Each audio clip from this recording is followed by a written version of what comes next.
Good morning, everybody. You're very welcome to our final Let's Talk Dairy webinar for 2022. Have to be careful with the year now, Joe. Don't get the year wrong and show me age. On a cold and frosty morning. It's very cold down here in County Carlow anyway. What's it like up in Monaghan, Joe? Or Grange, wherever you are today? It's Arctic, George, as expected, but sure, we're well used to it. We're not worried too much. We're giving people the option anyway of sitting in for a few minutes out of the cold and to hear what's going on. I hope. Assume they're on the laptop or the mobile in an office somewhere, in a shelter in the house.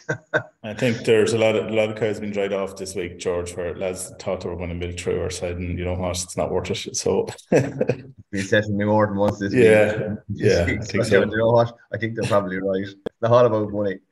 Joe, tell us about Joe's just for the listeners here this morning. Joe's my immediate boss. He's head of Dairy KT in Teagasc, and he was kind of organising the National Dairy Conference in 2022. And I thought it would be an opportunity for us to invite Joe on, maybe for those of you that did attend and maybe for those of you that didn't attend, just to hear a little bit, Joe, about the dairy conference that took place, a very successful pair of dairy conferences that took place last week, one in Cork on Tuesday and the second in Mullingar on Thursday. So maybe just bring us through the kind of broad outline of what happened, Joe. We'll focus in then on one or two of the sessions. Sure. Yeah, look, so we as you say, we were in Rochestown on the Tuesday and in the Mullingar Park on Thursday. Good crowds and good enthusiasm in both locations, it must be said. And what we want is plenty of dairy farmers and plenty of people that are in the trenches, so to speak. So we got that, which we're very happy with. And I suppose, look, it's really it's down to the quality of speakers that were there that people came along to hear, and I think that's an important point too. So look at I suppose before we get into the detail on it, I think certainly just to mention, like we did have we had two farmer speakers on both days. We had Liam Long and Michael Gowan on the first day, and Sean O'Donnell and Peter on the second day. And you know, it's a very important thing to have the voice from people that are practicing what's been talked about. So just to reiterate, thanks to those four guys for their contribution on the day. But anyway, look at where did we go on the day? I suppose we opened with where the market's looking at and what the market's demanded in terms of its evolving product demand. We had speakers from Dairygold and from Teagasc as well on that one. So look, obviously market's been positive. Some discussion around maybe that'll soften a little bit for next year. But one of the main points maybe to come out through the first day certainly was that maybe that the set point from where we talk about the long-term average might be higher going into the future than what we're used to. So when we used to talk about 30, it's more like 40, if you like, not putting a specific figure on it. But that was the discussion on the day, that maybe that set point might be higher. But one of the really interesting talks was from the Food Safety Authority, actually, from Dr. Mary Flynn and from Una Lyons in Mullingar, and they really did a good job to show the difference. I think it was an interesting comparison between the quality, the nutrition quality of milk versus a lot of the alternatives that are being marketed and spoken about at the moment. And really what you could see there was that the big things like calcium and protein in dairy products proper, dairy products proper, I suppose, they were 4 or 5 times richer in terms of their protein content than some of the alternatives, maybe 10 times richer in some cases. So it just put that thing in context that we do have a very high quality product. The Food Safety Authority were very strong on the need for that to be part of diets in early life through teenage years and also into older age as well. So there was a good reassurance, I think, from the crowd there to hear that what they're producing every day is very valuable and is valued, and that was an important session. So I think there were a lot of iPhones taking snapshots of the comparison chart, George, because it did stand out, and even people ourselves that are working in the industry practically all our lives were maybe surprised by some of the comparison. And I think it's very important, I think, that that dairy farmers have that knowledge, that they know what their product is relative to the alternatives. You know what I'm saying? I just couldn't believe how watery the stuff is, Joe. It's brutal altogether. Sugary water, yeah. And that's another day. And yeah, people say that. They won't say that, exactly. They won't say that. But look, I think we were very clear on that, though. We didn't bring in an advocate from the dairy industry. We brought in people that are from a very objective a very objective measure on it, and there was no. We asked for an objective look at where dairy products fit in, and that's what we got. And it wasn't from an advocacy group or from a lobby group. It was from the state scientific body responsible for this stuff, and that's what we got back. And I think that's the important point of that. Tell us about session 2 then, Joe.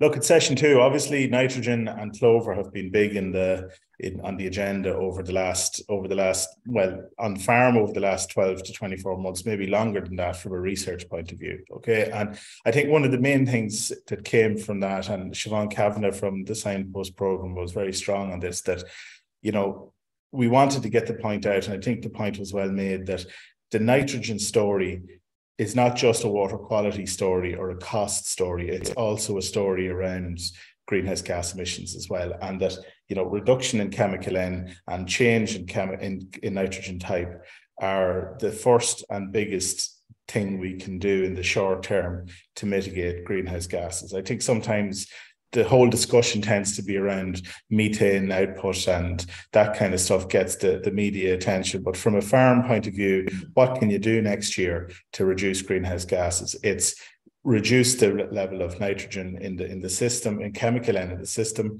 but also change the type towards protected urea. That was a very clear message. Now look at the other thing to say too, and Deirdre Hennessy was very strong about this, that we can't just drop out nitrogen out of the system and expect the thing to go ahead. There's a 15 to 20 to 1 return in terms of growth rate, depending on the time of year, on your nitrogen. So the nitrogen in the bag has worked and does work. It just comes with too high of a footprint. So obviously clover has to come in there and make the difference in terms of fixing the chemical N. So and I think Deirdre was very strong about this. We shouldn't say there's a figure. We can't say it replaces 100 kilos of N or it replaces 200 kilos of N or 50. Yeah. It really depends on what's there on the farm. But typically, what was the figure? About 80 to 100 kilos is typically what it could replace. Exactly. And that's, and that's where we're kind of looking at I know some people and there's good research being done in Teagasc as well on zero-end systems and high-end systems and all sorts of systems. But the target, I suppose, for farmers at the moment is kind of that 150 plus 100 coming from clover is kind of what we'll be talking about. And that came through the talk as well, Okay. So look, I just don't a quick one on that. Like Mike Deneen did a nice job outlining the fact that clover as a plant and clover swords do have good nutritional benefits to dairy cows as well. And he was very good on that in terms of how the fiber levels in the clover swords are lower, and that should get better production as a result. Yeah. Okay. Bring us on to session 3 then, Joe, about the quality calves of the dairy herd. Quality calves, yeah. Look, it's back to the future on this one, really, isn't it? Really, that we're maybe going back to a system. Maybe it's a new system, maybe it's an old system of breeding a fixed number of dairy replacements and then trying to maximize the quality of beef in the remaining calves. I mean, there was plenty of people did that for years through the 70s, 80s, and 90s, I suppose. And then I suppose as quotas went out, we did build cow numbers and build heifer numbers came through. There was a very strong focus on the dairy side and maybe less so on the beef. So that might change back a little bit now as herds, not only are herds stabilizing, George, but you see this yourself, obviously, with your groups.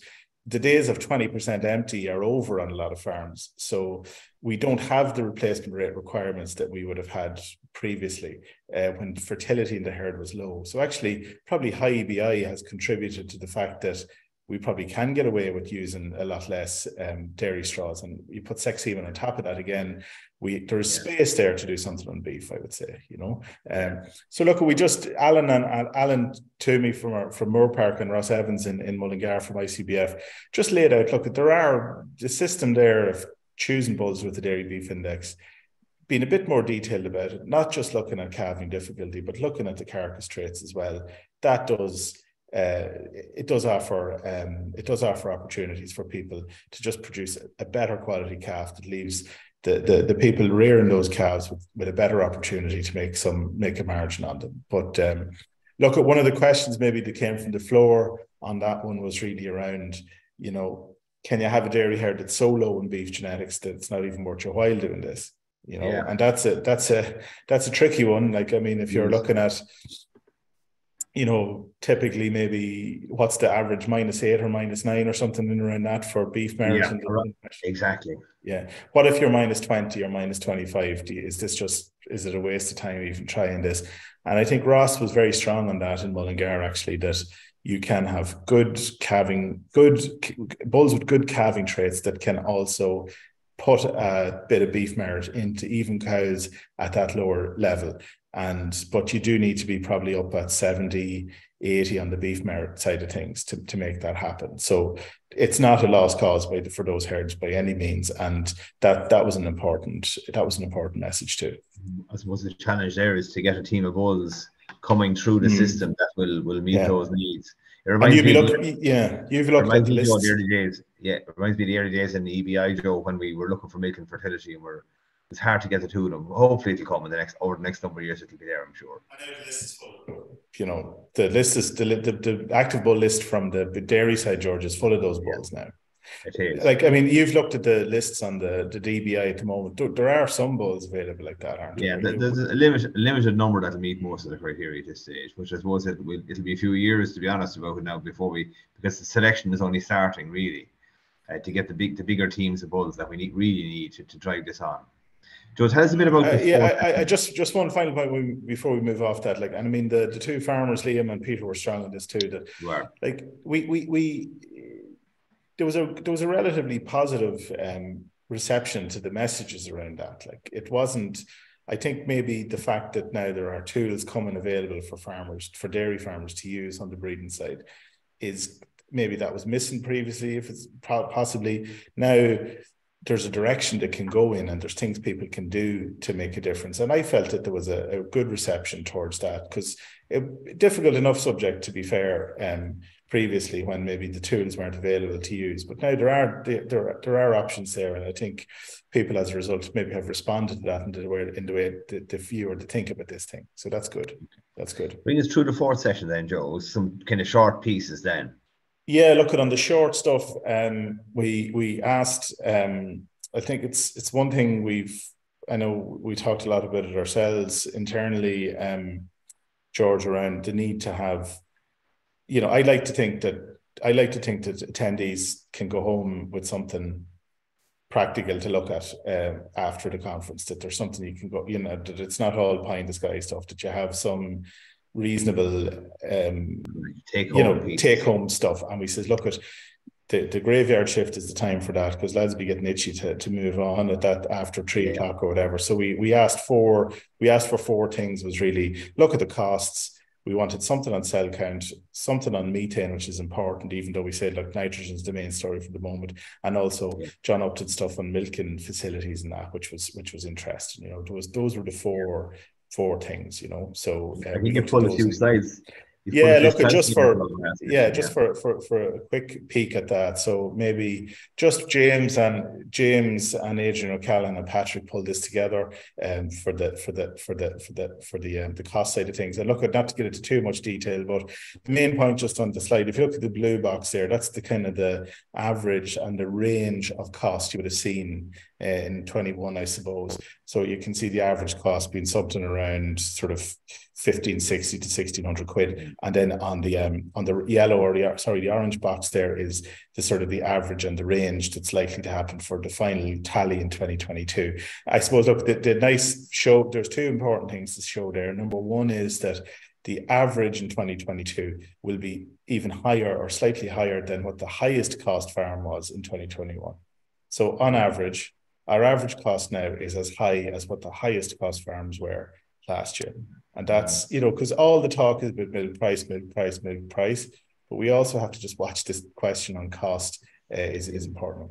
The 5-year gross output average was just thrown in there as well for comparison. And you can see that really that the average cost in 2022 will be the same or even slightly coming close to what the 5-year average for gross output was. Just highlighting that while it's been a very good year for dairy farmers, that's driven on price, and the risk of high cost in the background needs to be factored into people's thinking, and it needs to be managed rather than thinking, I suppose we don't want to be the prophets of doom here, and we have absolutely no impact whatsoever, no role at all in where milk price goes. All we can do is try and put put the figures in front of people. And that's what it shows there, is that be careful, because with the acceleration in costs, we become very reliant on the high price. We really become very, very reliant on the high price to make the margin. Okay. So look at one other quick thing that he had there was, or that the lads had, was it's just this idea that the cost for all cows isn't created equally, that the cows you have now have a certain cost, but if you drive on numbers to respond to high milk price, it's likely that the cost of the marginal cows or the additional cows will be higher than the average cost you have at the moment, because a lot of the time that's based on bought-in feed. So James and Adrian just showed that for 10, we'll not go into the detail here because we don't have time, but for 10 extra cows, right, at current costs, it'll cost you 20 grand extra in feed cost to carry 10 extra cows. So you might be there thinking, as a dairy farmer, you're thinking, I'm feeding whatever, a ton of concentrate, for example, and I'm feeding my 100 cows and I'm buying a ton of concentrate. It's costing me around 40 grand to feed in purchase feed. 10 extra cows will increase your feed cost by 50% this year. And that's important to remember. Now, there could depend on the type of cow, there could be still a margin in those, but don't expect the cost to stay. It's not line for line or cow by cow. They're going to accelerate, so you have to be careful on your numbers. And that was the main point there, which I thought was interesting. Look at on the milk and efficiency. Where did John go with that? John Upton. Big point here really is, look at cows per hour. You're talking 90 on your herringbone on the left, but 95 cows per hour. 170 on the rotaries, but huge farm to farm variation. So operator, we can't change our milking parlour in the morning, but we can have a look at our operating system or our way of doing things. And John made a very good point, actually, that it's not just the parlour, but it's also the collecting yards, the drafting, the exit from the parlour. Collecting yards are a major problem on a lot of farms. They contribute hugely to milking efficiency. And he could see from his data that the poorest performing parlours were taking much longer to load rows and to empty rows. It's not only about how quickly clusters are attached. It's really, in a herringbone situation, it's how quickly the animals enter and leave the parlour. And, rather than focusing on, extra kit inside in the parlour, which is important too, maybe having a look at how the whole thing is configured in the yard might be as an important thing to look at. So look at one other thing that he made a nice point was, and this is, we'll not delay on this one, but in a herringbone system, one operator was giving you 88 cows an hour, two operators on average, and two operators giving you 105. So kick that out of the parlour as a message, Joe, is it? Yeah, except on Sunday morning, George. That was, So, but it's an interesting one. Like that, a lot of these farms actually, we have two people milking, and we have a labour shortage on farms. So John's message was set the farm up, or set the parlour up, particularly in the herringbone.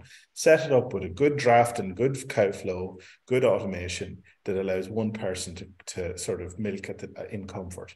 But a lot of the times we have 1.5 people or 2 people floating around, a second person floating around to get over the fact that the thing isn't as well set up as it should be. And that's it's this kind of intergenerational thing. Who's milking? We both are, kind of a thing, and that's fair enough. But look at try and give one or the other the evening off or whatever, if possible. One other quick one on it, and I'll not dwell on it, George. This is an interesting one. The 16-8, this 8-16 is 8 hours and 16 hours between milkings. Only 20% of rotaries and only 6% of herringbone farms in the study were milking at that optimal interval from a labour management point of view. So while you have all this kit and all the focus is on the milking process, we're still stuck with the idea that a lot of people aren't milking, they're milking at a 10-hour interval. So a 2-hour milking on top of a 10-hour interval means that on average farms are running a 12-hour day. Yeah. That could be a 10-hour day in the morning. There's no need. There is no need. There is no need.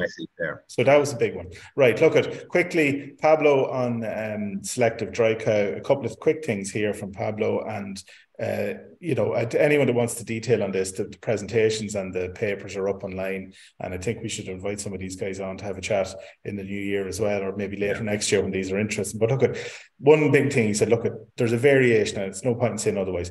The antibiotic is in blue, teat sealant and antibiotic is in, these are herd by herd. You can look at the variation in the responses to dry cow therapy. The antibiotic is kind of, the range between herds is much less. Some herds had a bad outcome with the teat sealant only, and some herds were very, very comparable and very good. And it's these cases that fall down are the ones that are of concern. Right. So like you can see the antibiotic is doing what you'd expect. It's equalizing management. It's a kind of I'm not going to say an aid to bad management, but sort of it brings everyone onto a level playing field.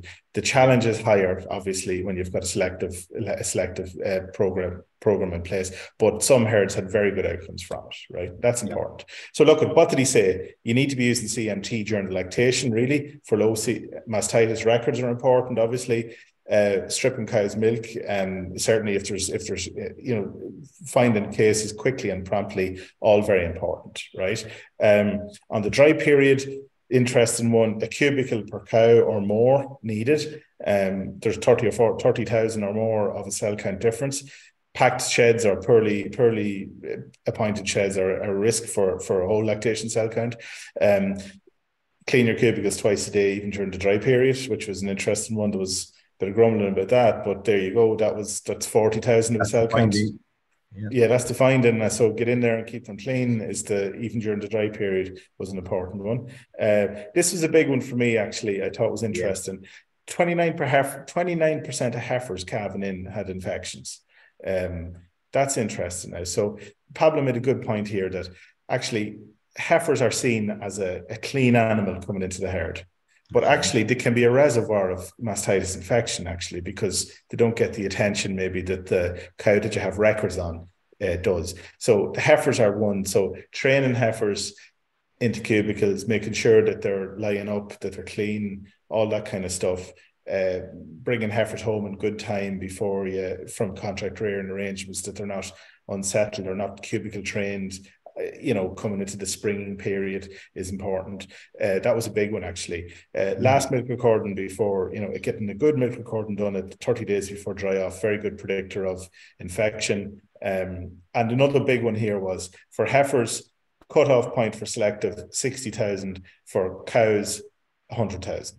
So you need actually a heifer at 100,000 cell count could have an infection, but just doesn't show it. So make the cut point 60 for your heifers, and that was interesting. Okay, so we've covered all those, and clean cubicles is a big one. I'll just skip to what Ben talked about, and very quickly, Ben talked about measuring methane through the green feed. You can see here the green feed system, that this little tower, when the cow eats she's only eating a couple of bits of concentrate every day, a few times a day. It measures the methane in her breath, and that's the calculation on methane is a book value, and you can see the book value is in orange here, but when they measured it in pasture, you can show that there's about an 18% drop in methane production on high quality pasture at the start of the year. So actually the book value for methane that's assumed for Irish dairy cows is too high, and the idea now will be to try and get the measured value included in the inventory,